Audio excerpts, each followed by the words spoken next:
I'm J.G. Michael, and this is Parallax Views.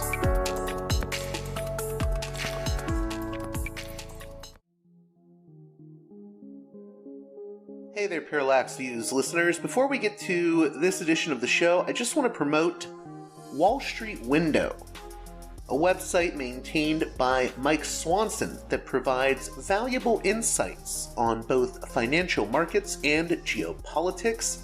It's been around since 2003, and its slogan is "Be in the Know," and I highly recommend it as daily reading.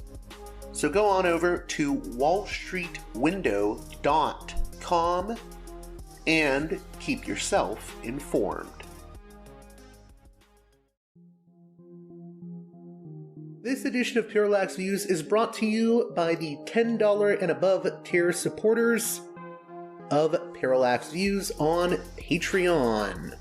So, with that in mind, producers credit shoutouts to Gunnar, Mark, Alexander, Catherine, Tilo, Emilia, Jeff, John, Bert, Brian, Elliot, Michael, Brace, Nick, Mersham, Galen, Arlen, Bo, Geekadelic Media, Chance, Chase, Dan, David H. Y. Kellerman, Sadeed 13, Kathleen, David, Ava, Bob, The West Bank Robbery Podcast, Jamie, Enoch, Gary, Max, Ishtofer, James, Martin, Matthew Ho, Brian, Nobody, Thomas, and Dano. And now on to the show. Hey there, Parallax Views listeners. On this edition of the program, later on we'll be hearing from Patrick McFarlane of the Libertarian Institute to cover war propaganda in relation to the current crisis in Haiti. But first, political scientist Kristin Lunz Trujillo, who specializes in the political behaviors of rural communities and voters. A while back, I had Professor Nicholas F. Jacobs on to discuss his criticisms of the book White Rural Rage: The Threat to American Democracy. Now, this book has really taken parts of the media by storm. It's been covered on MSNBC and various prestige publications. And I think you can tell from the title what it's getting at. Rural America, specifically white rural voters, are a threat to American democracy, according to the authors of that book. So the thing is, that book has some issues. Some really glaring issues, according to experts who feel that it miscites data and research. Professor Nicholas Jacobs is one of those critics. Kristin is yet another of those critics, and she's the author of the recent Newsweek piece entitled White Rural Rage Cites My Research. It gets everything about rural America wrong. So we'll be discussing that article as well as Kristin's thoughts on rural America, how we perceive rural America, both the romanticization and demonization of rural America, and much, much more. So with that being said, let's get right to it.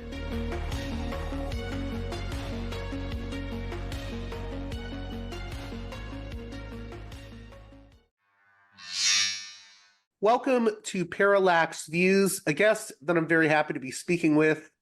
She is an assistant professor of political science at the University of South Carolina, Kristin Lunz Trujillo.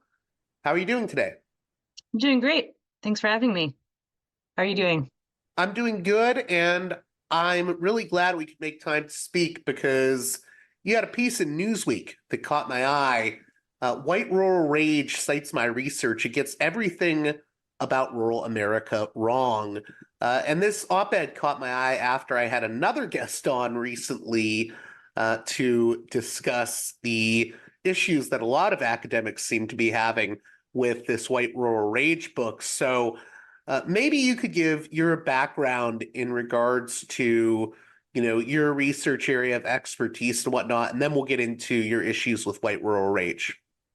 Yeah, absolutely. So just as my background, I'm a political scientist. I study rural politics in particular. That's my specialty.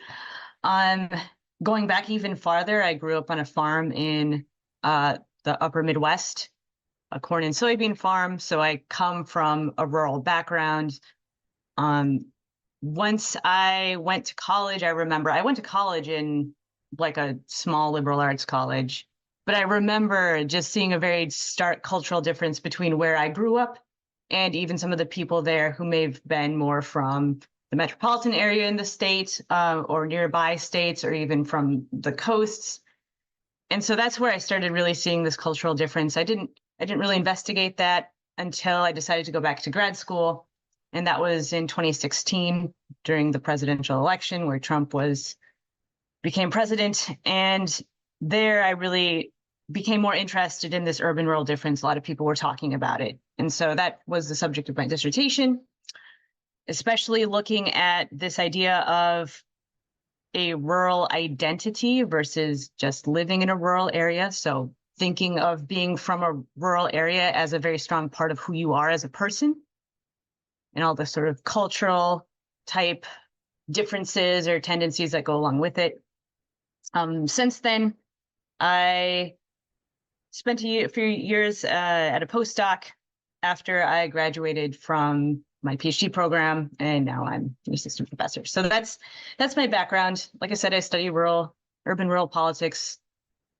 I've written a few papers on this subject. One in particular I talked about in the Newsweek article had to do with particularly distrust in expertise, scientific expertise, academic expertise. And so in that paper, I find that people who really see being a rural person as a part of their identity, as who they are more likely to distrust experts and intellectuals. And that was something that was cited in the White Rural Rage book. Right, by Tom Schaller and Paul Waldman. Yeah. That's correct. Yep.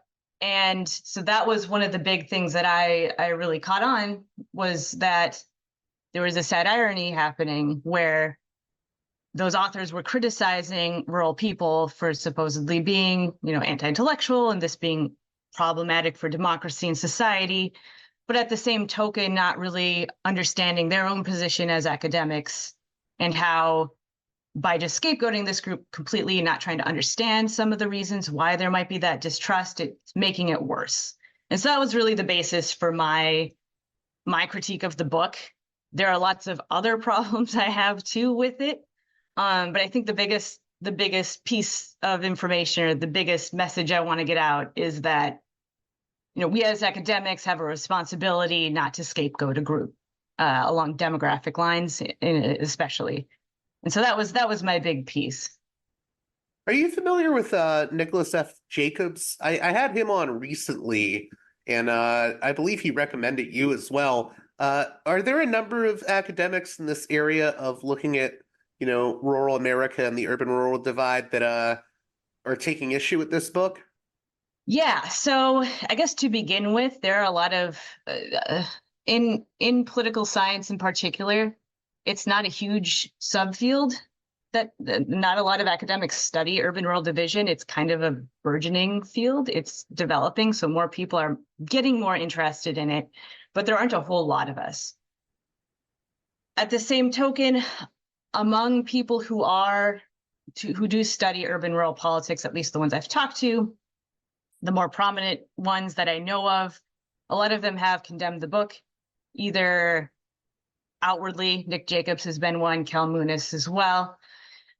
Others have told me sort of as an aside, I agree with this. Thank you for saying this. I've had people studying not just urban rural politics, but also just, for instance, rural public health, rural sociologists coming up to me and saying, I agree, this book is really doing a disservice and it's making things worse.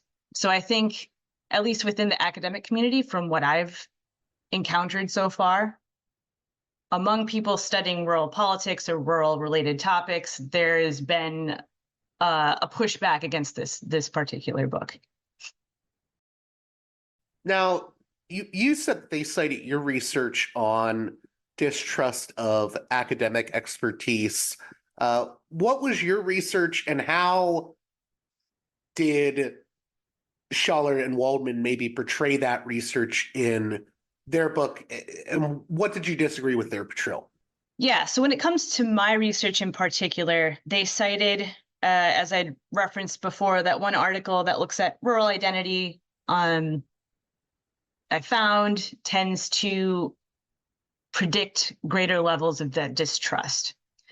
And so how, in terms of characterizing the study, just the actual like blurbs where they cite my research, that was actually pretty clear.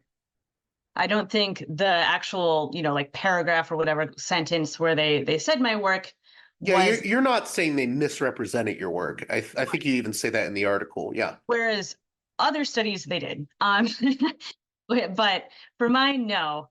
I would say that the biggest potential issue that's related to not quite misrepresentation, but sort of a mischaracterization is that, as I mentioned before, I study rural identity. So this idea of a person feeling that being like a country person is who the person is. And so that means that a lot of people might hold what we call a rural identity, but don't live in a rural area. And this has happened a lot especially since over the span of the 20th century, a lot of people grew up in rural areas and left. And so that means that a lot of people socialized as coming from a small town or rural area. They move to a city and they feel like, I'm still culturally kind of like that. You also get people, that might live in the middle of Manhattan, but they really like country music. They like the idea of going out and hunting and fishing. They really like the idea of different cultural, their cultural identity is very much tied to what they would perceive as rural. And so this rural identity would encompass those people as well. And so I'm saying that it's a larger cultural conflict between this idea of what rural is and this perception of experts. The problem is that they use that research as saying that that's just rural people, which is not necessarily true. They contextualize it as, well, white rural people are the problem, and here's a study saying that they're anti-intellectual. Well, that's not necessarily what I was saying. I was saying that this identity is counter to intellectualism, if that makes sense. So can you delve more into that distinction, and maybe where you think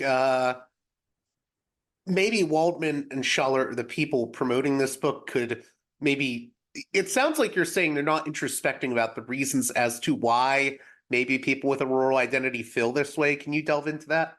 Yes, and then there's that aspect too. They a lot of, and this is throughout the book, a lot of the tone of it is blame, and this idea that rural people should be held to this, they're making these choices, these autonomous choices. And even though they acknowledge some structural changes or larger changes happening as a demographic group, they don't really see it as sort of a systematic difference or reasons why people might feel this way. So in terms of distrust of experts, in particular, there's a lot of reasons why this might happen. So first of all, if we're thinking about people who grew up rural or do live in a rural area, those two are the biggest groups of rural identifiers. There's a tendency of social distance. So people who are rural identifiers a lot of times don't know someone who's a scientist, who's a professor, even who's, a family member who's a doctor or a lawyer. So there's a socioeconomic tendency, and that results in, say, for instance, over 90% of people working in science professions do not come from a rural background. So there's this disparity. So some of it's the social distance of not knowing people. Some of it is, and along with it, this lack of access for people who grew up in rural areas and opportunities. Another one has to do with exactly what the authors of the book are doing, where academics have a tendency to not to characterize, or intellectuals or others that have more power in society, is there's a tendency to characterize rural people as a certain way, a stereotypical way of being backwards, of being ignorant. And so this creates this tension and this distrust because there's this perception that they don't really care, and then that they're not looking out in the best interests of those individuals because there's these negative sorts of stereotypes and ways of speaking. There's a book also by Arlie Hochschild, Strangers in Their Own Land, which Hochschild goes and looks, I think, interviews people in rural Louisiana, trying to figure out why it is that even though there's all this environmental degradation, why is it that the people there are so distrustful of the EPA? So that's a government agency, but it's sort of tied to something similar, this distrust of elites.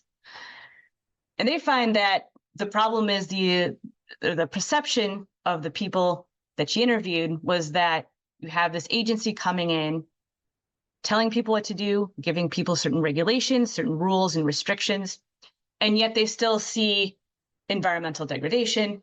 A lot of times they feel like those restrictions, yeah, it might help the environment, but it might also be harmful in the community for some various reasons. It might increase costs and then hurt small business owners. So there is no real compensation, for instance, for some of those things. And so that breeds distrust as well. This idea that sometimes government or experts will come into rural areas and sort of tell them how to act or behave. And so in some cases that breeds distrust. It's not to say that I'm not necessarily saying that, well, the EPA is wrong or that we shouldn't go and try to decrease environmental pollution. It's just that while we're doing that, we need to keep in mind that there might be other effects that people experience in certain areas that also need to be mitigated along with that, if that makes sense. The response I got when I had Nicholas Jacobs on for people that have been defensive of the book is they'll say, well, you guys are only focusing on, you keep talking about rural people, but, the book is only, they're focusing not on rural people, but on white rural people. How do you respond to people that say, you're misrepresenting the book if you're not honing in on, that they're just talking about white rural populations?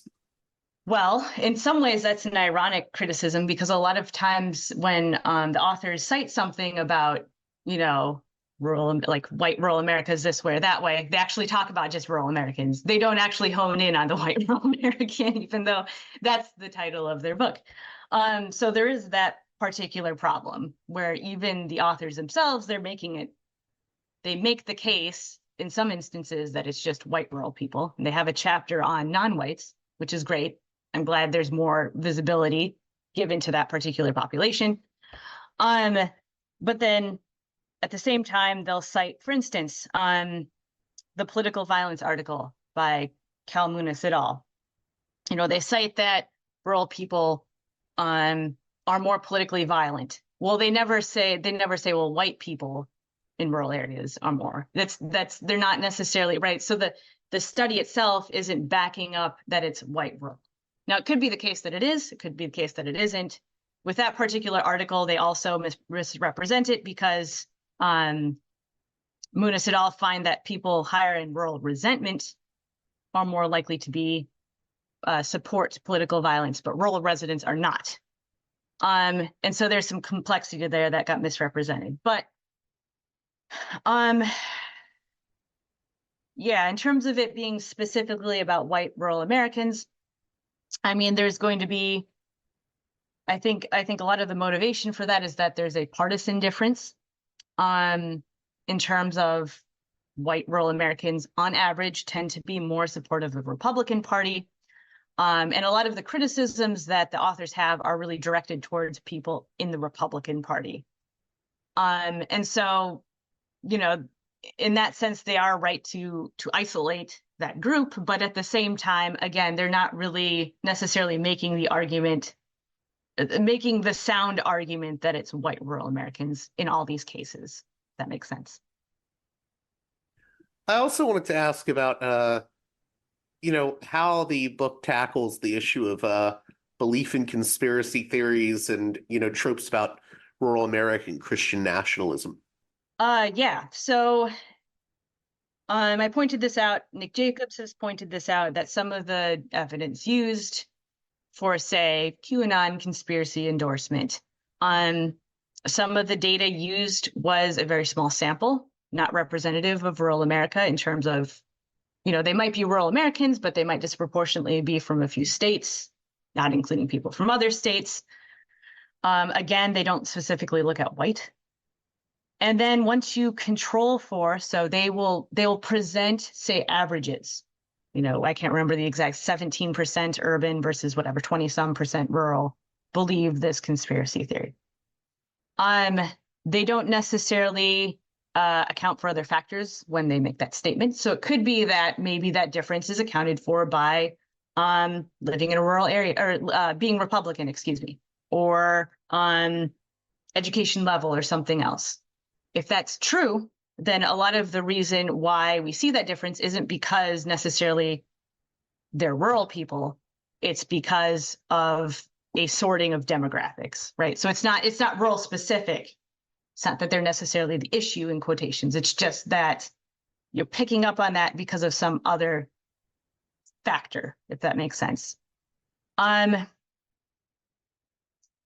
Again, too, some of those percentages aren't that different.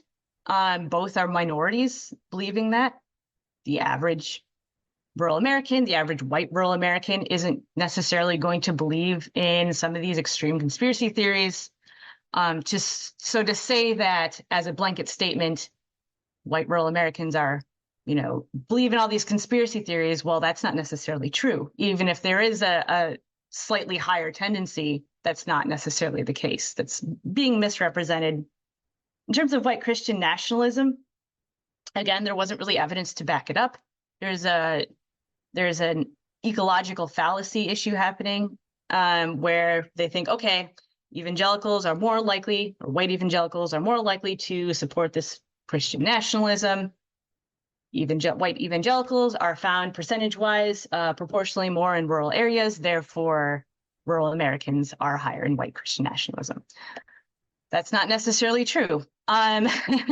You can't just make that assumption jumping from different levels of, rural area to across these demographics.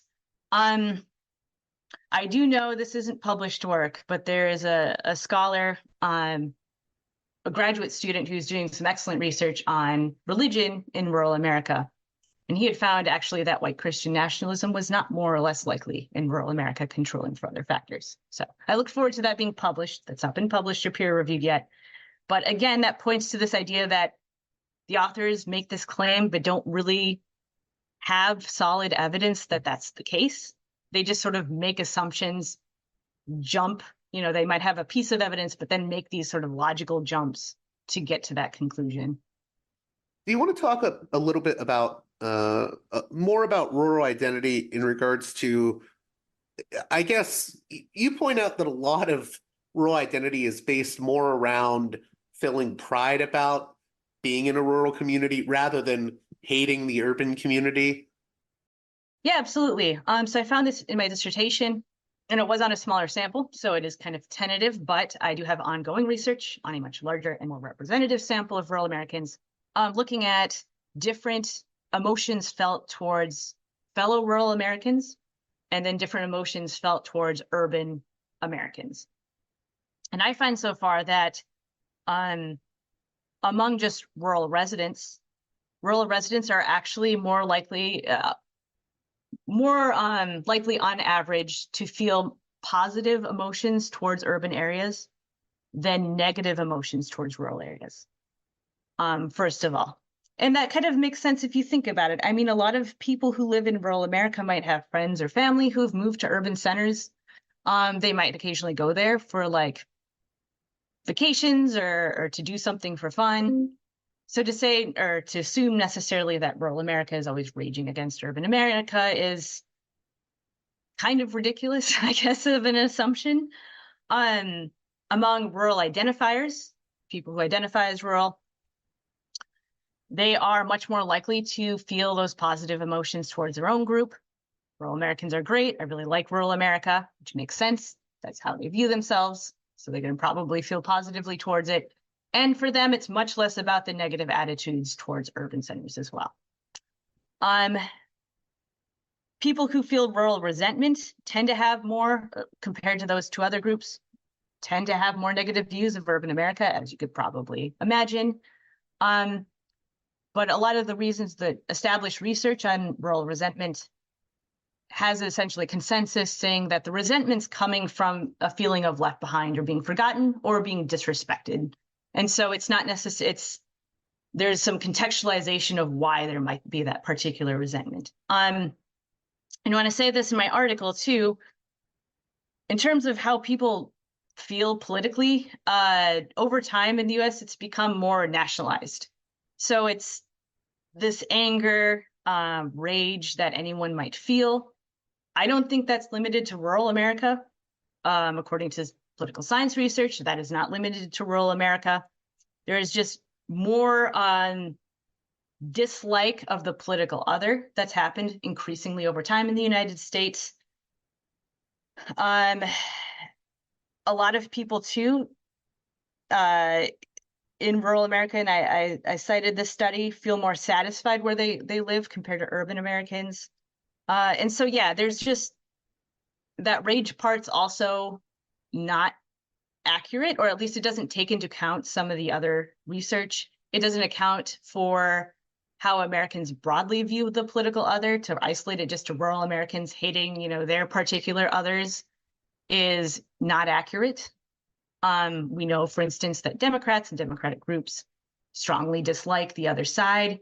Majorities of partisans, whether on the left or the right, think that their child shouldn't marry someone of the opposite, affiliated with the opposite political party. So to say that that's rural specific, I think is a mischaracterization. Is it okay? Could you stay a little bit longer? Because I had a few more questions, if that's okay. Yeah, go ahead. So you mentioned earlier how some people who may not even be from a rural area may take up a rural identity. And I've seen that a lot, actually, having lived in the city. I've met people who, have never really spent time in rural America that take up, I guess, what they consider the aesthetic of rural America, like I'm going to wear trucker caps or whatever. And how much do you think that feeds into just maybe harmful sort of culture war and stereotypes and just polarization? Yeah, so I think it's a mixed bag. So I think people from rural areas who see, the urban rural identifiers who maybe aren't actually from a rural area, they kind of see them as posers in a way.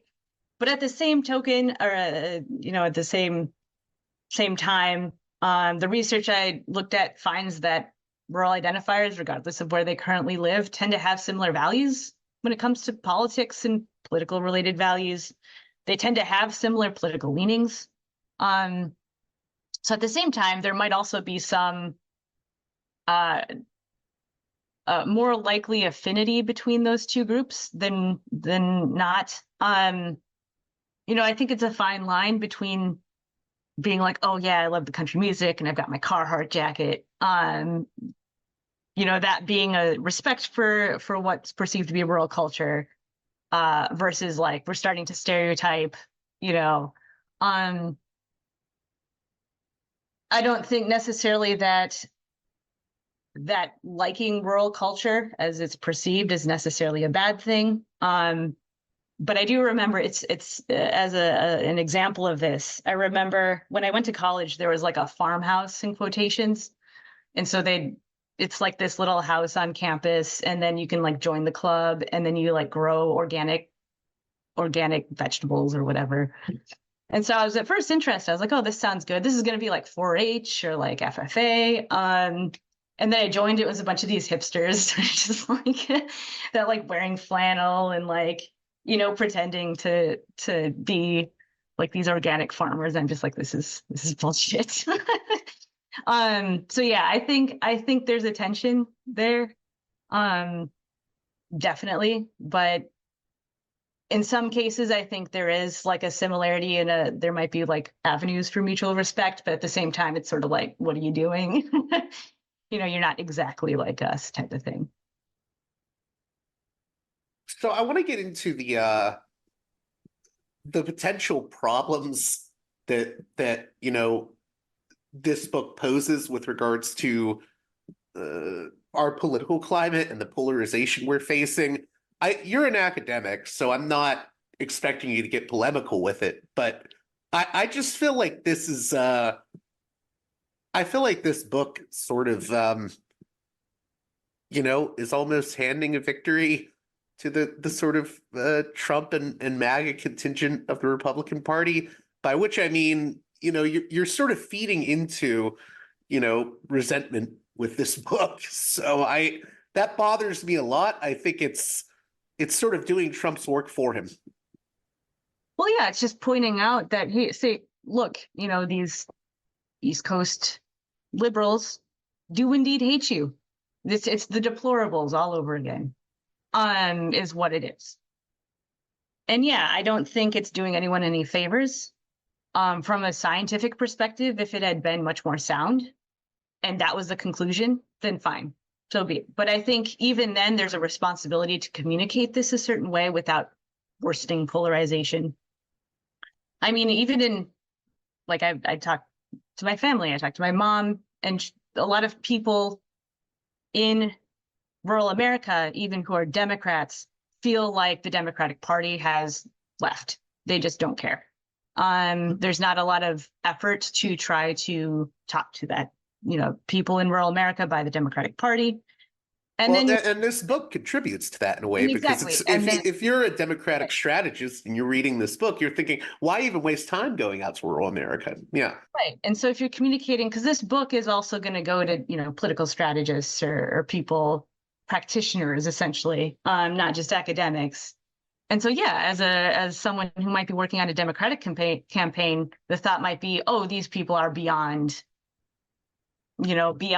trying to persuade or trying to help from our political party. And so I think that's a huge disservice. I think, to write off all of rural America especially white rural America, as thinking the same way politically, as always voting for one particular party. I think, we've seen a switch over time where rural areas have become much more Republican in terms of voting patterns. But I mean, that's been fairly recent, which means it could always reverse. There could be local level elections where Democrats might do particularly well. And so I think it's problematic to just assume that, well, these people are all the crazies and they're never going to, they have no moderate stances. They have no things that, the other political party can offer. I think that's doing a massive disservice, and it's worsening this polarization because it's worsening the perception from the elite side that, oh yes, they're really beyond converting, or that's wrong, beyond persuading. And then we're just reaching out to, yeah, that's the word. Reaching out. And then on the rural side, it's again this emphasizing this group doesn't care about us. The quote Democratic elites, end quote, do not care about us, is the perception. Was there anything that you weren't able to include in the article with regards to maybe criticisms you had of the book that you think were, what do you think the most egregious aspect of this White Rural Rage book is? I mean, the tone is just a huge one. Again, you could take all the data that they cite in the book and have a completely different tone. Again, it just feels like the tone is purposefully inflammatory. I think that's the most egregious part of this. One thing I've talked about quite a few criticisms at this point. The ecological fallacy is probably another huge one that's a problem. Thinking they might include an example of like a state. And I think at one point they included an example of South Carolina, saying that, well, South Carolina as a state did this whole thing assuming that, okay, because South Carolina has a disproportionately rural population, that this statewide thing means it was a rural thing. Problem is that in South Carolina, there's actually not the same urban-rural division as there is elsewhere. A lot of suburbs and even like cities, smaller cities such as Myrtle Beach, are predominantly Republican. And in rural South Carolina, you have a lot of African Americans, and so they tend to vote Democrat. And so trying to say that South Carolina is this, example of white rural rage by looking at something that's statewide really, really collapses all those differences that, again, go against their argument. One last thing that I this is maybe a smaller thing, but I thought it was indicative, was there was this whole tirade on rural Americans, white rural Americans, men in particular, owning pickup trucks. And so there's a lot of, which, I get there's some criticisms you can make, but a lot of it was based on this this idea that the pickup trucks they're trying to increase their masculinity and like making up for something, blah, blah, blah. Well, they didn't mention that a lot of people who work in rural areas need pickup trucks for their jobs, which like my dad always had a pickup truck because he was a farmer. He needed to haul stuff back and forth. I mean, you can't do that with like a Prius. So I don't know. That was in the research you've conducted on rural Americans, whether it's just rural Americans or white rural Americans, are there other lenses? Like, I guess what I'm trying to get at, and I'm trying to put it towards, is this book, I guess, is looking at it through the urban rural divide and the they're saying white rural Americans, but couldn't you also look at what rural Americans believe in their culture and how they may differ even within rural America based on, I don't know, things like income or other factors? Do you see what I'm getting at there? Like, I think you could find differences even amongst rural Americans based on different factors in their lives. Oh, absolutely. Yeah, absolutely. And that's some of the issue too. They don't really parse that out. Just assuming white rural Americans are all the same. I mean, there's a lot of different things you could look at. I'm interested in doing a project, and hopefully I can get this going, looking at, there's this assumption that rural America is like the white working class. Well, there's actually quite a bit of variation there. We don't know for sure. There's not a lot of research on how much it is necessarily class-based versus being role-specific, but those two are kind of tied together. So looking at income, education level, things like that. There are college-educated people, quite a few in rural America. Religiosity is nationally a big predictor of political attitudes, of political affiliation. There's variation within white rural America on that. There are all these different things you could look at, partisanship and ideology. That's a big one too. I think there's a significant minority, but a proportion of white rural Americans that are Democrats. And this was just kind of like glossed over, which again, there's going to be variation there. So yeah, absolutely. I think there are these like demographic differences amongst white rural Americans that are going to vary quite a bit. There are even some counties still in white that are predominantly white rural American that are more swing counties still, even today. So I'm thinking like the upper Mississippi River Valley, which is southeastern Minnesota, southwestern Wisconsin, northeastern Iowa, and northwestern Illinois. That's predominantly white, and it tends to be more swings back and forth more in elections. Thinking about northern Minnesota and the very, very top part of northern Wisconsin, there's been historically, those have been swing counties. A lot of historical union membership there has changed the political tendencies. And that's another thing you could look at: union membership, economic attitudes, economic sector where people work is another big one. There's research I was going to say, I've always been interested in, Like I think a union worker may have different views on certain political issues than say like, I don't know, maybe like a small business owner. But, I think these factors matter more than, people admit sometimes. Yeah, absolutely. Absolutely. And there's not a lot of research on that within rural America. Even union membership, there's not a lot. It's just because union memberships decline so much. I think it sort of fell out of scientific interest. But I was going to say there's work by Dante Scala and Kenneth Johnson. They're political scientists. One's a political scientist, one's a geographer. And they find that among rural areas, places where the economy was more dependent on agriculture were much more supportive of Donald Trump in 2016, whereas places that were much more recreation focused, tourism focused, were much less so. And so there's even within there that variation in, the types of jobs people have, which makes sense. Before closing out here, what are the maybe pitfalls of doing research work into rural America and beliefs in rural America? Because it seems like you said at the beginning, there's not as many people doing this research. It's very focused field. Is it an under-researched field? And are there maybe problems with or difficulties or challenges with doing research on this issue of rural America? Yeah, it's a great question. One big question or one big issue working in this area is measurement. How do you measure rural? There are 70 some objective ways to classify urban rural residency. Think like the census has one or a few, the USDA has one, there are all these different ways to potentially measure rural.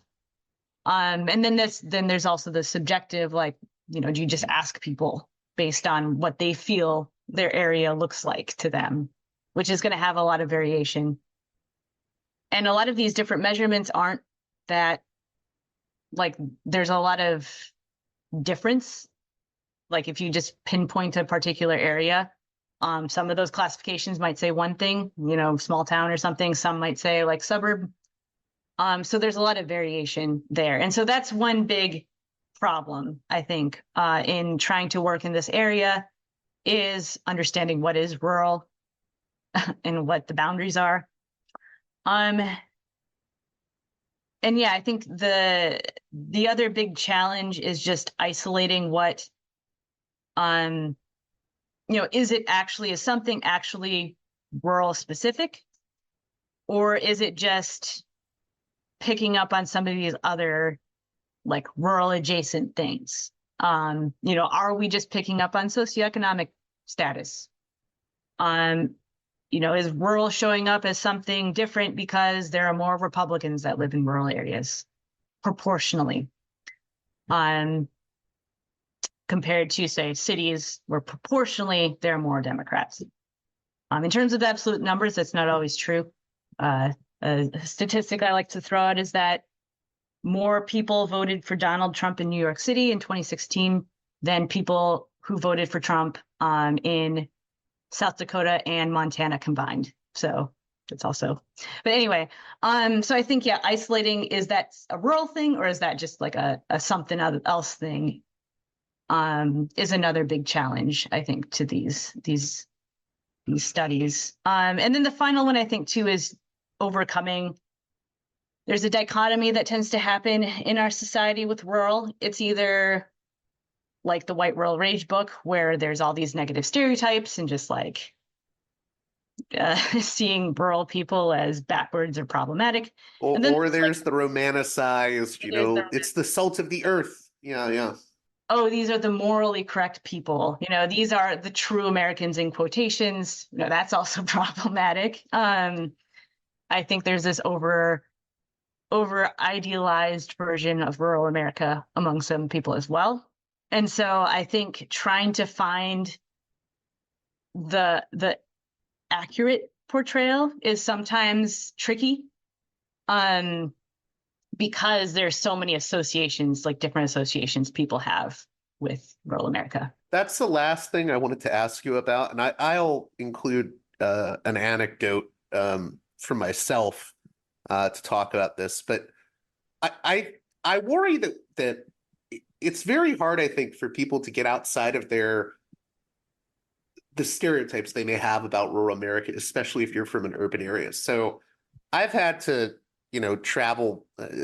Maybe 2 years ago, I had to travel from the city of Pittsburgh to Florida, and we went through a lot of rural areas during that time. And I remember stopping in one rural area, and we decided to sleep in the car for that night. And I think it's because I've been bombarded by, cultural stereotypes and pop culture, especially as a horror movie person. Oh, I was yeah. like, oh my God, I feel like I'm in a Wrong Turn movie or Texas Chainsaw movie or something. And I stopped myself and I said, wow, that's like a really horrible stereotype to have.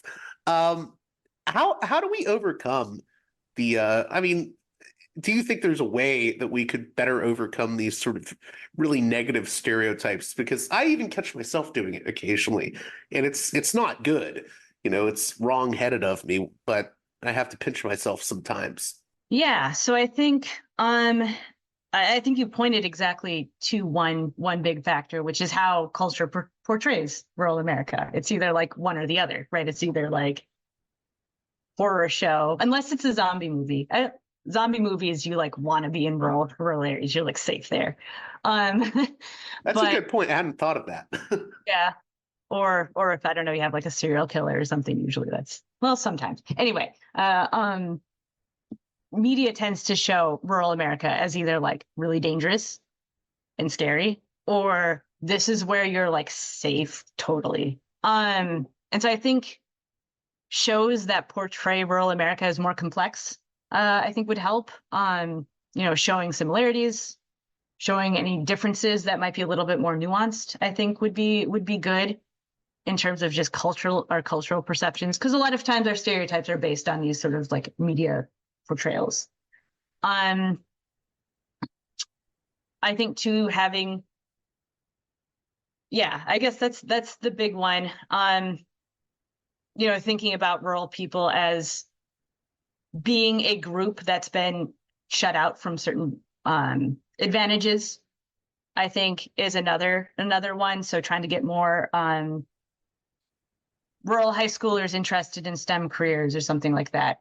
So Can you explain that a little bit more? Because I always worry about like the pushback I'll get for an episode, and I'm always trying to second guess, well, what's the next email I'm going to get, the hate mail? I'm sure there's going to be someone that's saying, well, what does a white rural American, what disadvantages do they have? Yeah, so there's scientific studies showing that rural high schoolers are less likely to go into a STEM field after they graduate, whether that be in college or going through college or technical school or something else. They're just much less likely to enter into that type of field. So I think providing more guidance in terms of, this is an option you can choose. This is an option that is good for you, a smart move, good for society, things like that. A lot of rural high schools are disadvantaged in terms of not getting as much, public schools specifically, not having as much money. There's more of a teacher shortage in rural America. And so, yeah, to some extent, one could be like, well, maybe they should make better choices or work harder or something like that. But then at the same token, there are these more broader things happening that limit that or that don't present that as an option as much. Especially if you have somebody who's interested in the sciences but maybe doesn't know how to go that path, that's another thing. So I guess in that way, just emphasizing that there are these opportunities and then getting more of that, that means that in some of these sectors, such as academia, you get more perspectives from rural people. And then that diminishes the stereotypes that people have, because it's like, oh, this person's from small town America. They're not these horrible backward stereotypes that I thought it would be. So, and in that way, I'm saying that would help, I think, in combating some of the stereotypes. Last thing, we've talked about the urban rural divide, I guess, culturally, but I mean, is there any research on like similarities? On similarities across urban rural Well, spectrum. yeah. Yeah, so I think I wrote a paper looking at policy preferences just generally across a bunch of different things. Healthcare spending or government service spending, abortion attitudes, a bunch of other like stuff like that. And my co-author and I found that there's no urban-rural difference once you account for the partisan difference. So again, that's an example of it's not actually urban-rural. We don't actually have that much different in terms of how we tend to think. It's just we're sorted by partisanship, but it's not a rural or urban thing. It's a Democrat versus Republican thing. We all have common culture as well. I mean, it's not like we're living in completely different worlds. I grew up watching a lot of the same shows as other people my age. I have that sort of common experience in other ways, by my age cohort, by like other interests I have, common experiences. I mean, us all as Americans have tendencies, regardless of where we live, that I think we share quite a bit with one another, rather than it just being, a completely different culture. Do you with regards to that last point, I think there's also this stereotype that rural America is like the land of, the don't tread on me, I hate government type stereotype, But Nicholas F. Jacobs said to me that, from his research, he doesn't think that, necessarily rural Americans are anti-government so much as maybe they have issues at times with how they perceive the federal government compared to the state government. But he was very adamant in saying that it's not necessarily there's a complete anti-governance sentiment in rural America. Do you agree with that, or? Yeah, I'd agree with that. I mean, most of like the vast majority of Americans, urban, rural, speaking again to the White Rural Rage book, are really supportive of like the like democratic norms. And then on the other side of things, like trust in government across the board in the United States is just really low. Like everyone's just like, ugh. I don't think that's necessarily an urban or rural thing. I think again, that's sort of just a shared experience. I think maybe there could be some more like additional factors contributing to distrust of government in rural America.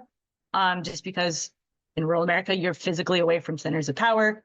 There's a perception that government doesn't really serve specifically rural areas. And I'm talking about like Kathy Kramer's book, for instance. But, to say that the majority by any means are these, Gadsden flag waving, I hate any government intervention, I think is silly. I don't think that's reflective at all. I think some of that has to do also with confounding rural with certain regional stereotypes and other stereotypes as well. Yeah, I would agree with that, what Jacob said. Is there anything you want to say in closing? Just, I mean, I think we've covered a lot of ground here, but, I'm hoping the message people get out of this is that, the White Rural Rage book is not everything it's made out to be. Maybe, I mean, I'll be honest, I just kind of feel like it's a dumb book.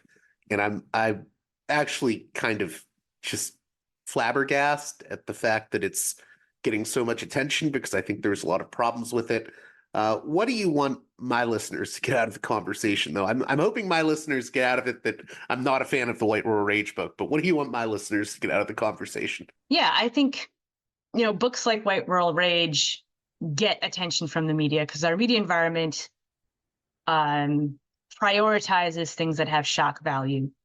Our media environment has siloed itself into sort of like, oh, this is, news source A caters to more left-wing audience. News source B caters to more right-wing audience.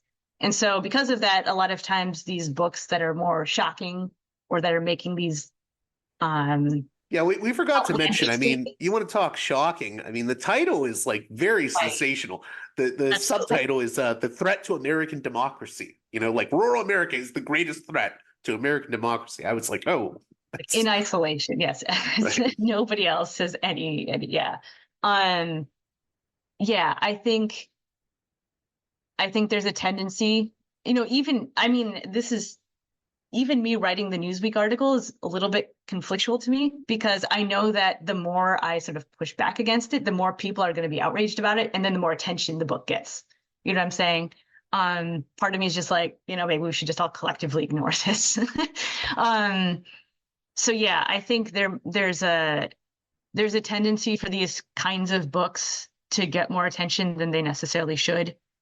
I want people to keep in mind that there's other people working in this area, other academics don't support most of the claims of the book. They don't support the overarching takeaway that they're the biggest threat to democracy. I don't think that's shared by most people in the field. And yeah, it's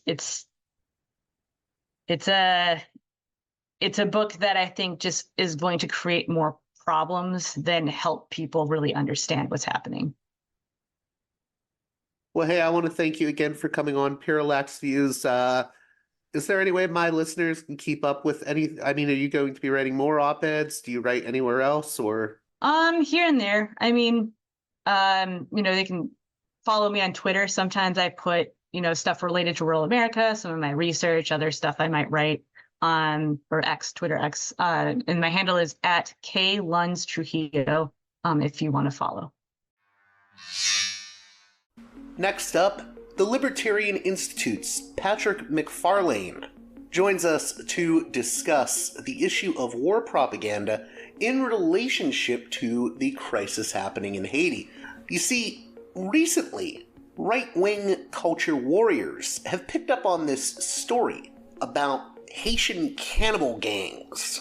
And it turns out that this story may have a few issues, and that it could be feeding into some pro-war agendas with regard to Haiti and U.S. foreign policy. We'll be discussing that in the conversation to follow with Patrick McFarlane. With that being said, let's get right to it. Welcome to Parallax Views, a guest that I haven't had on before, but we've corresponded.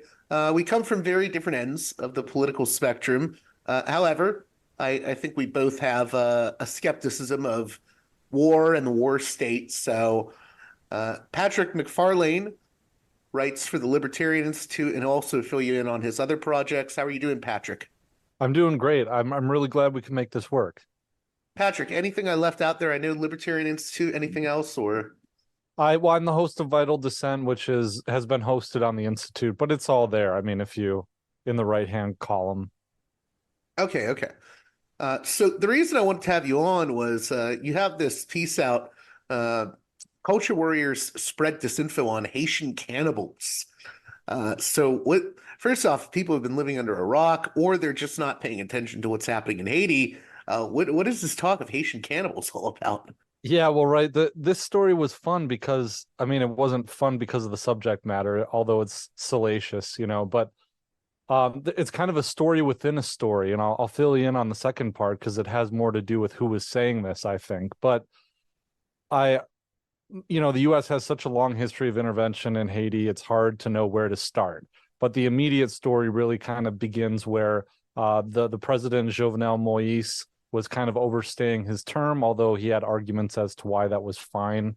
And so he's assassinated right before he's going to hand over the reins of power, I think, to Claude Joseph, who was his chosen successor. But then he's assassinated, and Claude Joseph, I don't think he could really assert himself in power, but the U.S.-backed Ariel Henry gets the nod. And so he is he's kind of, more friendly. He's seen as a puppet. He's more friendly with the U.S., but seen as kind of a U.S. puppet. So he gets installed, and for 2.5 years since that happened, he's really been unable to get control over the nation. And there's been a lot of from the gangs. There's been a lot of unrest. But in the midst of it is this character, Jimmy Cherize. Barbecue is his nickname, and so he is a man of the people. If you've seen Dan Cohen's documentary about him, and Kim Ives have done great work about him.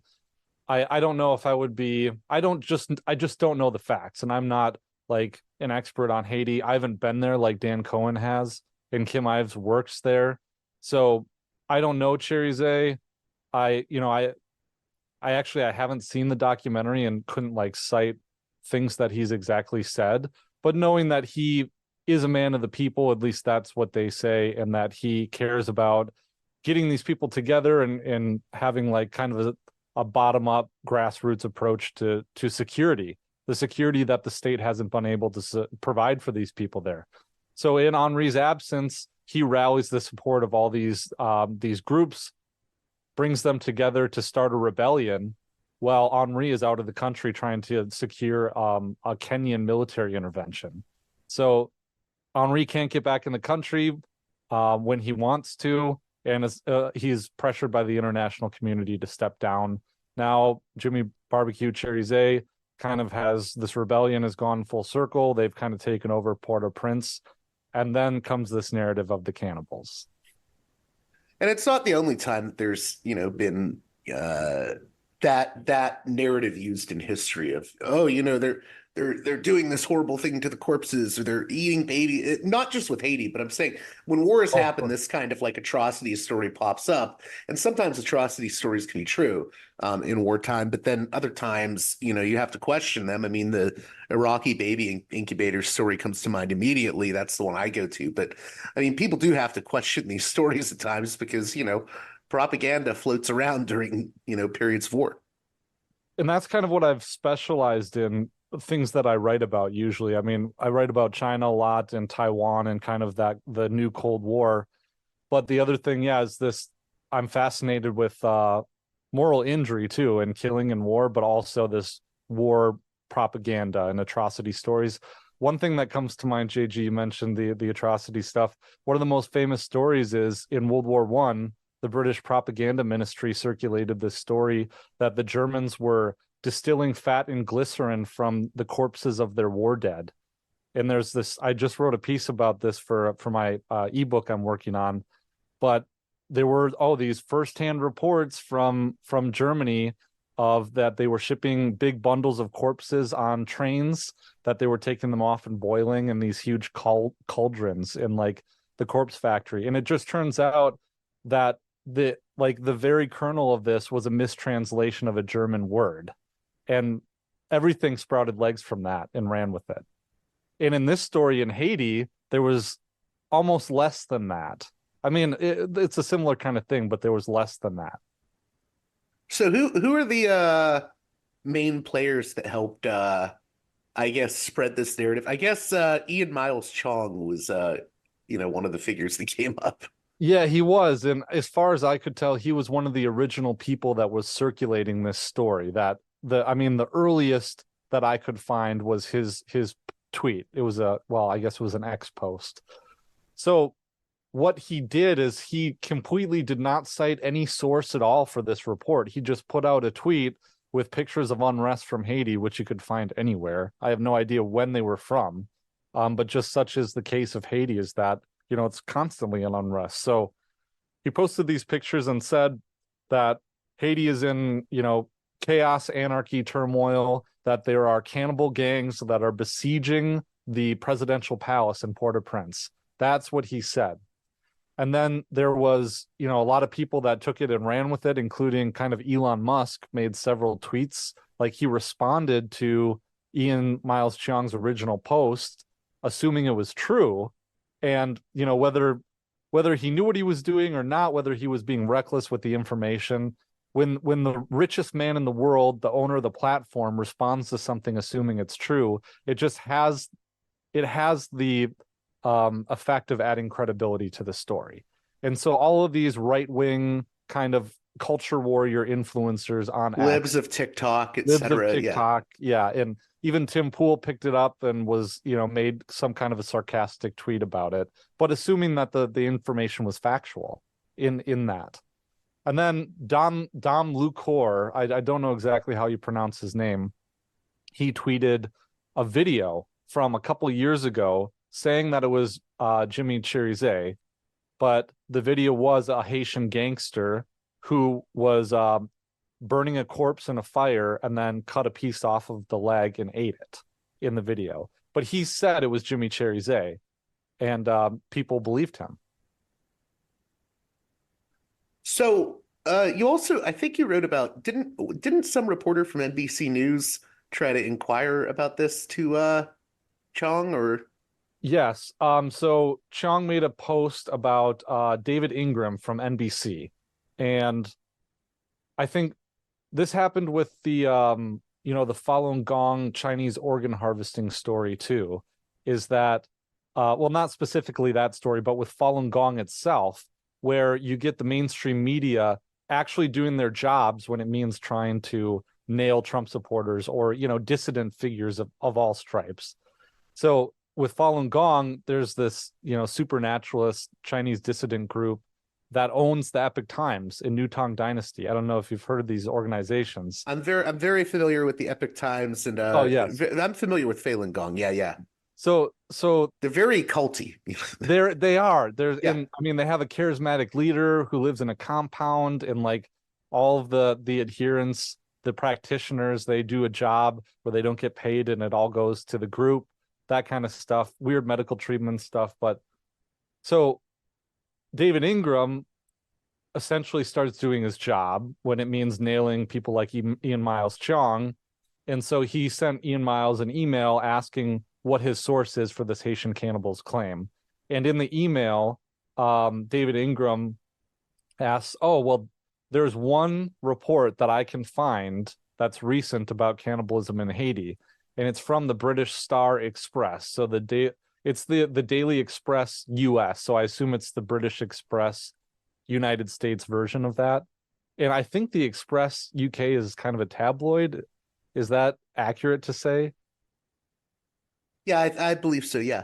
So it's kind of a tabloid, but the Express article, it cites a report from an on-the-ground reporter. And the on-the-ground reporter says essentially, well, here's what the article says. A journalist on the ground told Daily Express US that cannibalism has been witnessed on the streets as the violence reaches, quote, unprecedented levels.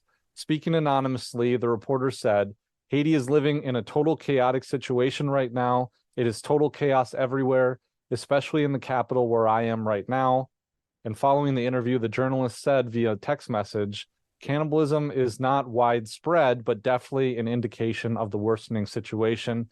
It definitely happens on a few occasions. So the original report is from an anonymous reporter on the ground, supposedly. The original report is hearsay because the reporter is saying, well, I didn't see cannibalism. Someone told me they saw cannibalism. And then he says, it's not widespread, but it definitely happens on a few occasions.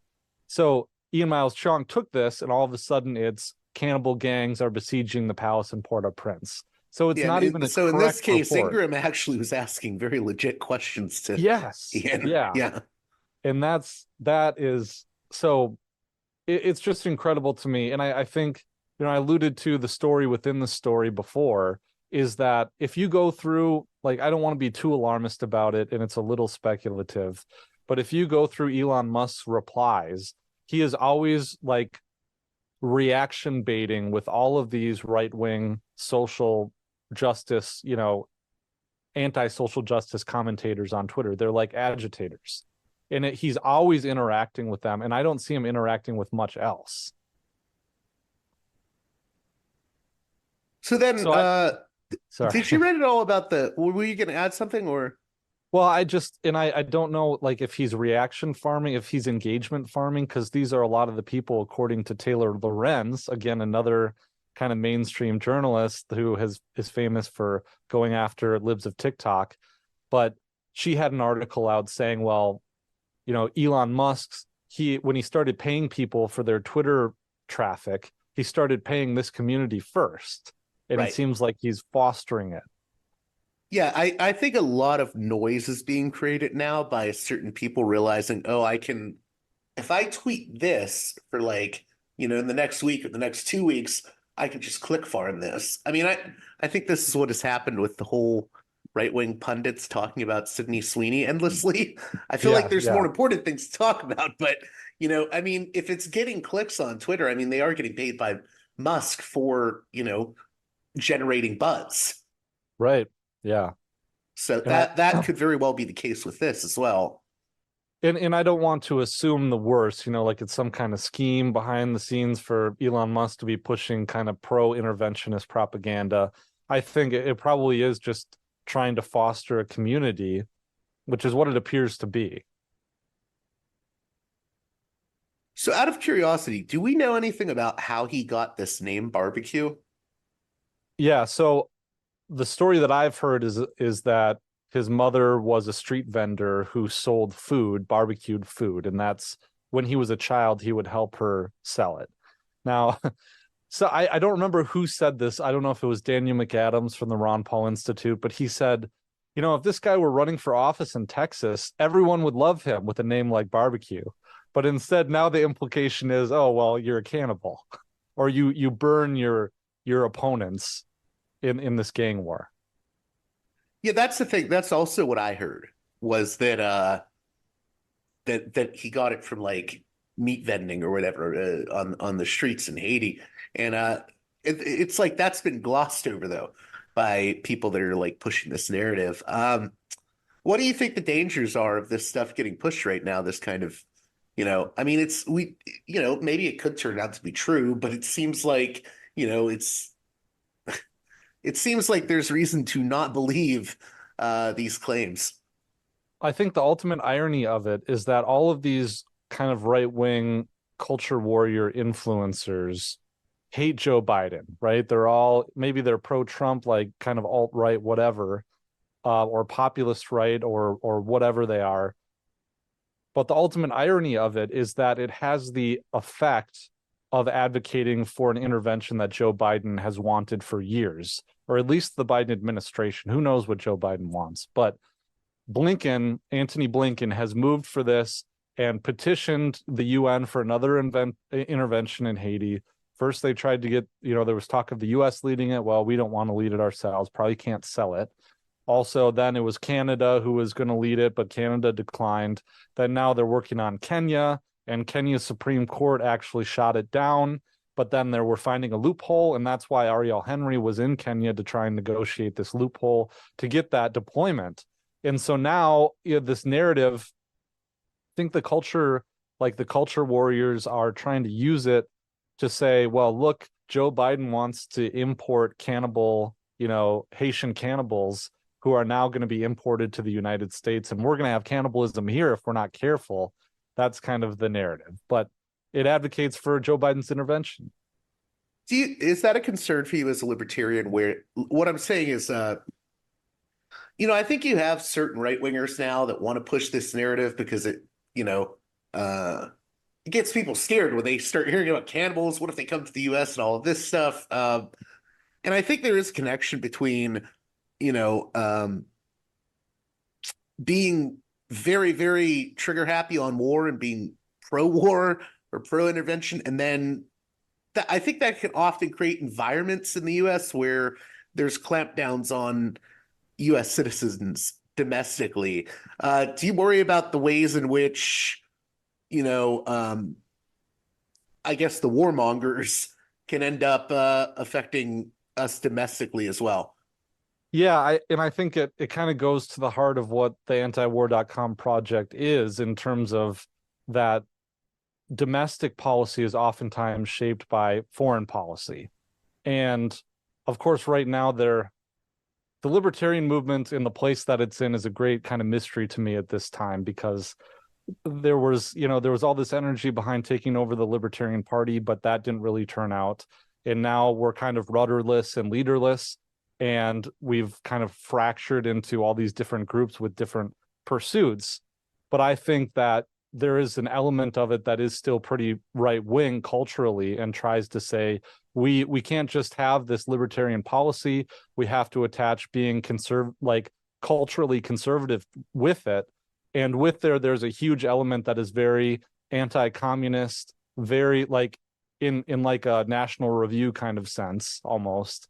There's also an element that's very, very anti like the trans agenda and anti, wokeism.